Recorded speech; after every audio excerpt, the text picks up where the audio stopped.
പുഴയും കടന്ന് സീരിയലിന്റെ ലേറ്റസ്റ്റ് എപ്പിസോഡ് റിവ്യൂ ആണ് പറയുന്നത്. അങ്ങനെ ക്ഷേത്രത്തിലാകെ വല്ലാത്ത ടെൻഷൻ അടിച്ച് നിൽക്കുമായിരുന്നു എല്ലാവരും.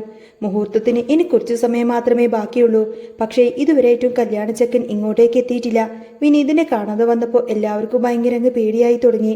കാവേരിയാണെങ്കിൽ ഫോൺ എടുത്ത് 2-3 വട്ടം വിനീതിനെ വിളിച്ചു നോക്കി. കിട്ടാതായപ്പോൾ കാവേരിക്കും നെഞ്ചെടുപ്പ് കൂടി. ഇനിയിപ്പോൾ വിനീതേട്ടനും കാലുമാറിയോ, എന്തെങ്കിലും സംഭവിച്ചു കാണുമോ എന്നൊക്കെ അവളുടെ മനസ്സിലേക്ക് ഓടി വന്നു. ആ സമയത്താണ് ശാരദ കാവേരിയുടെ അടുത്തേക്ക് വന്നിട്ട്, മോളെ ഇതുവരെയായിട്ട് വിനീതിനെ കണ്ടില്ലല്ലോ, നീ അവനൊന്ന് വിളിച്ചു നോക്കാൻ പറയൂ. ഞാൻ 2-3 തവണ വിളിച്ചു അമ്മേ, കോൾ എടുക്കുന്നില്ല എന്ന് കാവേരി മറുപടി പറഞ്ഞപ്പോൾ ശാരദാമ്മ പറയുന്നുണ്ട്, കോൾ എടുക്കുന്നില്ലേ, എന്നാൽ പിന്നെ ഒരു കാര്യം ചെയ്യാം, ഞാൻ നിവിനെ വിളിച്ചു നോക്കട്ടെ എന്ന് പറയും. അങ്ങനെ നിവിനെ വിളിച്ചു നോക്കിയെങ്കിലും കോൾ എടുക്കുന്നില്ല. അപ്പോഴേക്കും എല്ലാവർക്കും ആകെ ടെൻഷനായി. കുറച്ച് സമയം മുമ്പ് വിളിച്ചപ്പോൾ കിട്ടിയിരുന്നല്ലോ, പിന്നെ എന്താ ഇപ്പം കിട്ടാത്തത് എന്നൊരു ചിന്ത എല്ലാവരുടെയും മനസ്സിൽ വന്നു. ദൈവമേ, ഇനി പാണി പാളിയോ എന്നായിരുന്നു അവരുടെ എല്ലാവരുടെയും പേടി. ആൾക്കാരൊക്കെ ഇങ്ങനെ കൂട്ടം കൂടി നിൽക്കുകയാണ്. ഇതുവരെയായിട്ടും കല്യാണച്ചക്കം വരാത്തത് കൊണ്ട് തന്നെ എല്ലാവരും ഇങ്ങനെ ഓരോന്നും ചോദിച്ചുകൊണ്ടേയിരുന്നു. അപ്പോഴാണ് അങ്ങോട്ടേക്ക് ജയപാലം വരുന്നത്. ജയപാലം വന്നിട്ട് ചുറ്റുമൊന്ന് കണ്ണോടിച്ചു നോക്കിയപ്പോൾ വിനീതിനെ അവിടെയെങ്ങും കണ്ടില്ല. ആ സമയത്തിന് തൊട്ടടുത്ത് നിൽക്കുന്ന ഒരാൾ കല്യാണച്ചക്കൻ ഇതുവരെ എത്തിയിട്ടില്ല എന്ന് പറഞ്ഞപ്പോൾ ജയപാലന് ആ ഒരു സന്തോഷം അടക്കാനായില്ല. അയാൾ പെട്ടെന്ന് ശാരദയുടെ അടുത്തേക്ക് ചെന്നിട്ട്, എന്താ ശാരദയെ, കല്യാണച്ചക്കൻ ഇതുവരെ എത്തിയിട്ടില്ലേ എന്നൊക്കെ കളിയാക്കുന്ന രീതിയിൽ അങ്ങ് ചോദിച്ചു. ശാരദക്ക് വല്ലാത്ത ടെൻഷനായിരുന്നു. അവരൊന്ന് തിരിഞ്ഞു നോക്കിയപ്പോൾ ജയപാലൻ വീണ്ടും പറഞ്ഞു, 2 കല്യാണം മുടങ്ങി, ഇതിപ്പോൾ 3ാമത്തെ കല്യാണമാണ്. 3ാമത്തെ ഒരു കല്യാണം കൂടെ നിന്റെ മോളുടെ മുടങ്ങാൻ പോവല്ലേ എന്ന്. എന്ത് ചെയ്യാനാണ്, ചില ആൾക്കാരുടെ തലവര ഇങ്ങനെയൊക്കെ തന്നെയാ, പറഞ്ഞിട്ടൊന്നും കാര്യമില്ല. അവൾക്ക് മംഗല്യരോഗം ഇല്ല എന്ന് തോന്നുന്നു, അല്ലെങ്കിൽ 2ാം കെട്ടെങ്കിലും വന്നേനെ, അതുപോലും നടന്നില്ലല്ലോ. ഇതെല്ലാം കേട്ടപ്പോൾ കാവേരിക്ക് വല്ലാത്ത ദേഷ്യം വന്നു. അവൾ അങ്ങോട്ടേക്ക് കയറി വന്നിട്ട്, അതെ അങ്കിളിന്റെ കാര്യം അങ്കിൾ നോക്കിയാൽ മതി, ഗംഗേച്ചിയുടെ കല്യാണം നടക്കും. ഈ കല്യാണം ഏതായാലും മുടങ്ങാനൊന്നും പോകുന്നില്ല എന്ന് തറപ്പിച്ചു പറയാണ് കാവേരി. എന്നിട്ട് എവിടെ ചെക്കൻ എവിടെ, മുഹൂർത്തത്തിന് ഇനി കുറച്ച് സമയമല്ലേ ബാക്കിയുള്ളൂ, 10നും 10:30ക്കും ഇടയ്ക്കലെ മുഹൂർത്തം എന്നൊക്കെ പറഞ്ഞ് ശാരദ അങ്ങ് വിളിച്ചിട്ടുണ്ടായിരുന്നു. ശാരദ എന്നെ വിളിച്ചോണ്ട് മാത്രം കെട്ടൊന്ന് കാണാമല്ലോ എന്ന് ഓർത്തുകൊണ്ട് ഞാൻ വന്നതാ. എന്നിട്ടോ വന്നു കഴിഞ്ഞപ്പോൾ ആളുമില്ല, ഒന്നുമില്ല, ജയപാലൻ പുച്ഛത്തോടെ പറഞ്ഞു.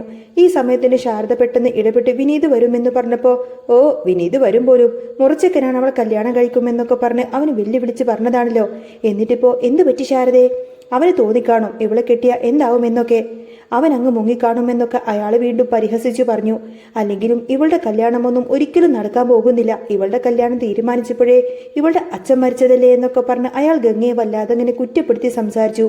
ഇത് കേട്ട് ഗംഗയ്ക്ക് അത് തീരെ തന്നെ സഹിക്കാൻ പറ്റിയില്ല. ഇനി ഏതായാലും ഇവളുടെ കല്യാണമൊന്നും നടക്കില്ല, ഇവൾ ഇങ്ങനെ നിന്ന് പോവത്തേ ഇവൾ കാരണം അനുജത്തിമാരുടെ കല്യാണം കൂടെ നടക്കില്ല. ചേച്ചി നിൽക്കുമ്പോൾ അനുജത്തിമാരെ കാണാനായിട്ട് പെട്ടെന്നൊന്നും അങ്ങനെ ആൾക്കാരൊന്നും വരില്ലല്ലോ. ഇനിയിപ്പോൾ ചേച്ചിയുടെ ദോഷം കൊണ്ട് അനുജത്തിമാരുടെ കല്യാണം കൂടെ മുടങ്ങിപ്പോകുമെന്നൊക്കെ പറഞ്ഞ് അയാൾ വീണ്ടും ഗംഗ ഇങ്ങനെ കുത്തി നോവിക്കാൻ തുടങ്ങി. കാവേരിക്ക് ദേഷ്യം സഹിക്കാൻ വയ്യാതെ, ദേ അങ്ങളെ, ഇത് ക്ഷേത്രമാണെന്നൊന്നും ഞാൻ നോക്കത്തില്ല, എനിക്ക് ദേഷ്യം വരുന്നുണ്ട് കേട്ടോ എന്നൊക്കെ പറഞ്ഞ് പൊട്ടിത്തെറിക്കാൻ തുടങ്ങിയപ്പോൾ ശാരദ അവളോട് മിണ്ടാതിരിക്കാൻ പറഞ്ഞു. പിന്നീട് ജയപാലിന്റെ അടുത്തേക്ക് ചെന്ന് കൊടുത്തിന് ശാരദ പറഞ്ഞു, ജയപാലേട്ട, ദൈവത്തെ ഓർത്ത് ഉപദ്രവിക്കരുത്, അറിയാലോ എന്റെ ഗംഗയുടെ വിവാഹം നടക്കും, അതിപ്പോ ആരൊക്കെ നോക്കിയാലും അത് നടക്കുമെന്ന് പറഞ്ഞു. പക്ഷേ ഗംഗക്ക് വല്ലാത്തൊരു ഭയവും ടെൻഷനൊക്കെ ഉണ്ടായിരുന്നു മനസ്സിൽ. അവൾക്ക് ഈ കുത്തുവാക്കുകളൊന്നും സഹിക്കാൻ പറ്റിയില്ല. താൻ കാരണം ഈ കുടുംബത്തിൽ പ്രശ്നമുണ്ടാകുമോ, തന്റെ ജാതകദോഷം കൊണ്ടാണോ ഇങ്ങനെയൊക്കെ വരുന്നത്, വിവാഹങ്ങളൊക്കെ മുടങ്ങിപ്പോകുന്നത്. തന്റെ വിവാഹം മുടങ്ങിയത് പോട്ടെ, ഇനിയിപ്പോൾ തന്റെ അനുജത്തിമാരുടെ വിവാഹം കൂടി താൻ കാരണം മുടങ്ങിക്കഴിഞ്ഞാൽ അതൊന്നും മുടങ്ങാൻ പാടില്ല എന്ന് തന്നെ അവൾ ആത്മാർത്ഥമായി ചിന്തിച്ചു. പിന്നീട് ഗംഗ ആരും കാണാതെ പതുക്കെ ആൾക്കൂട്ടത്തിൽ നിന്ന് അങ്ങോട്ടേക്ക് മാറി നിൽക്കുകയാണ്. കാരണം അവൾക്ക് ഇനി ജീവിക്കണമെന്നൊരു ചിന്ത പോലും ഇല്ലായിരുന്നു. മരിച്ചാൽ മതിയെന്ന് മാത്രമേ ഇപ്പോൾ അവളുടെ മനസ്സിലുണ്ടായിരുന്നുള്ളൂ. അങ്ങനെ ഒരു കുന്നിന് മുകളിലായിരുന്നു ആ ക്ഷേത്രം. ഗംഗ പതുക്കെ അങ്ങോട്ടേക്ക് മാറി നിന്നു. ഇനി ഇവിടെ നിന്നും താഴേക്ക് ചാടാം, ആത്മഹത്യ ചെയ്യാം, അതാണെങ്കിൽ എല്ലാവർക്കും നല്ലത്. ഞാൻ കാരണം ആർക്കും ഒരു ബുദ്ധിമുട്ടൊന്നും ഉണ്ടാവാൻ പാടില്ല, താൻ ഇനി ആർക്കും ഒരു ഭാരമാവണ്ട എന്നൊക്കെ ചിന്തിച്ചുറപ്പിച്ചു. ഇനി ജീവിക്കുന്നത് എന്തിനു വേണ്ടിയിട്ടാ ജീവിക്കുന്നത്, എല്ലാവർക്കും മുന്നിൽ ഇങ്ങനെ പരിഹാസ കഥാപാത്രമായിട്ട് ജീവിക്കാൻ താൻ ഇനി ആഗ്രഹിക്കുന്നില്ല എന്നൊരു തീരുമാനത്തിലായിരുന്നു ഗംഗ. ആ സമയത്തിന് കാവേരിയൊക്കെ അവിടെ കൂടിയിരിക്കുന്ന ഓരോരുത്തരോടും സമാധാനം പറയുന്നുണ്ടായിരുന്നു. വരും, ഇപ്പൊ തന്നെ വരും, വിനീതേട്ടൻ വരും, ആരും പോവണ്ട, വേണ്ട, കല്യാണം നടക്കുമെന്നൊക്കെ പറഞ്ഞ് എല്ലാവരും അവിടെ പിടിച്ചു നിർത്താൻ നോക്കുന്നുണ്ടായിരുന്നു. ആ സമയത്തിന് ഗംഗ മരിക്കാനൊരുങ്ങി ആ ഒരു മലയുടെ മുകളിലേക്ക് അങ്ങ് കയറി ചെന്നു. അപ്പോഴാണ് ഗംഗയെ എന്നൊരു വിളി കേട്ടത്. വിനീത അങ്ങോട്ടേക്ക് പാഞ്ഞു വരികയായിരുന്നു. കൃത്യസമയത്ത് തന്നെ അവൻ അങ്ങോട്ടേക്ക് എത്തി. സുജാതയൊക്കെ പഠിച്ച പണി 18 നോക്കി വിനീതിനെ വീട്ടിൽ നിന്നും പറഞ്ഞു വിടാതിരിക്കാൻ വേണ്ടിയിട്ട് ശ്രമിച്ചതായിരുന്നല്ലോ. വലിയ അപകടങ്ങളൊക്കെ ഉണ്ടായിട്ടും അതിൽ നിന്നൊക്കെ രക്ഷപ്പെട്ടുകൊണ്ടതിന് അവൻ ഒടുവിൽ ഗംഗയുടെ അടുത്തേക്ക് പാഞ്ഞെത്തി, ഗംഗയുടെ വിവാഹം കഴിക്കാനായിട്ട്. ആരൊക്കെ സമ്മതിച്ചാലും സമ്മതിച്ചില്ലെങ്കിലും താൻ അവളുടെ കഴുത്തിൽ താലി ചാർത്തുമെന്ന് വിനീത് ശാരദക്ക് വാക്ക് കൊടുത്തിട്ടുണ്ടായിരുന്നു. പെട്ടെന്ന് തന്നെ ഗംഗ തിരിഞ്ഞു നോക്കിയപ്പോൾ വിനീതിനെയാണ് കണ്ടത്. അവനെ കണ്ടപ്പോൾ ഗംഗക്ക് വലിയ സമാധാനമായി. ഒരു നിമിഷം കൂടി വൈകിപ്പോയിരുന്നുവെങ്കിൽ ഗംഗ പിന്നെ ജീവനോടെ തന്നെ ഉണ്ടാവില്ലായിരുന്നു. പെട്ടെന്ന് തന്നെ വിനീത് ഓടി വന്ന് ഗംഗയുടെ കൈകളിൽ അങ്ങ് കടന്നു പിടിച്ചു. എന്നിട്ട് സോറി കേട്ടോ, കൃത്യസമയത്ത് എനിക്ക് വരാൻ പറ്റിയില്ല എന്നൊക്കെ അവളോട് മാപ്പ് പറയുന്നത് പോലെ പറഞ്ഞു. ആ സമയത്ത് തന്നെ കാവേരിയും അവളെ കൂടെ പെട്ടെന്ന് തന്നെ അങ്ങോട്ടേക്ക് വന്നു. എന്നിട്ട് ചോദിക്കുന്നുണ്ട്, എന്താ വിനീതേട്ടാ, എത്ര വട്ടം ഞാൻ വിളിച്ചിട്ട് എന്താ കോൾ എടുക്കാത്തത് എന്നൊക്കെ. അത് പിന്നെ അങ്ങനൊരു സാഹചര്യമായി പോയി. അവൻ മറുപടി നൽകി. അന്നേരം രാധമ്മ ചോദിക്കുന്നുണ്ട്, അല്ല അവരൊന്നും വന്നില്ലേ എന്ന്.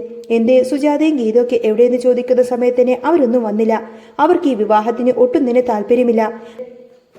അതുകൊണ്ട് തന്നെ അവരിങ്ങോട്ടേക്ക് വന്നില്ല. അതൊന്നും സാരമില്ല. കൃത്യമുഹൂർത്തത്തിൽ തന്നെ ഞാൻ ഇവിടെ ഇവളുടെ കഴുത്തിൽ താലി ചാർത്തും. എനിക്ക് എൻ്റെ അമ്മയുടെ അനുഗ്രഹവും നിങ്ങളുടെയൊക്കെ അനുഗ്രഹവും ഉണ്ടായാൽ മാത്രം മതിയെന്ന് വിനീത് ശാരദാമ്മയോടും എല്ലാവരോടുമായി പറഞ്ഞു.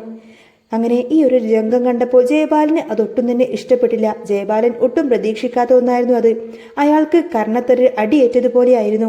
വിനീത് വരത്തില്ല, കല്യാണം മുടങ്ങുമെന്നൊക്കെ പ്രതീക്ഷിച്ചിരുന്ന സമയത്താണ് ഇങ്ങനൊരു കിടിലൻ ട്വിസ്റ്റ് തന്നെ സംഭവിക്കുന്നത്. പിന്നീട് പെട്ടെന്ന് വിനീതിനെയും കൂട്ടി എല്ലാവരും ആ ഒരു കല്യാണ മണ്ഡപത്തിലേക്ക് നടന്നു. തിരുമേനി ബാക്കി കാര്യങ്ങളൊക്കെ ചെയ്തു വെച്ചിട്ടുണ്ടായിരുന്നു.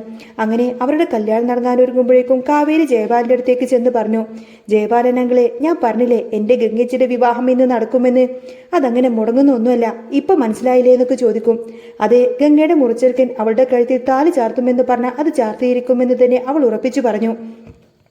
അങ്ങനെ ഒടുവിൽ രാധമ്മയുടെയും എല്ലാവരുടെയും അനുഗ്രഹത്തോടുകൂടി തന്നെ എല്ലാവരുടെയും അനുഗ്രഹം വാങ്ങിച്ചു കൊടുത്തന്നെ വിനീത് ഗംഗയുടെ കഴുത്തിൽ അങ്ങ് താലി ചാർത്താനായിട്ട് ഒരുങ്ങാണ്. താലി ചാർത്താൻ തുടങ്ങുന്ന സമയത്തിന് ഗംഗയുടെ മുഖം വല്ലാതിരിക്കുന്നത് കണ്ടപ്പോൾ വിനീത് പറഞ്ഞു, പേടിക്കൊന്നും വേണ്ട ഗംഗെ, എനിക്ക് നിന്നെ അത്രമാത്രം ഇഷ്ടമായിരുന്നു. ഒരു പക്ഷേ നിന്റെ മനസ്സിലുള്ളതുപോലെ തന്നെ ഞാൻ മാറിക്കോളാമെന്ന്. അങ്ങനെ സ്നേഹത്തോടെ പറഞ്ഞുകൊണ്ടാണ് അവൻ ഗംഗയുടെ കഴുത്തിൽ താലി ചാർത്തുന്നത്. അത് കണ്ടപ്പോൾ കാവേരിക്കും യമുനക്കും എല്ലാവർക്കും ഭയങ്കര സന്തോഷമായി.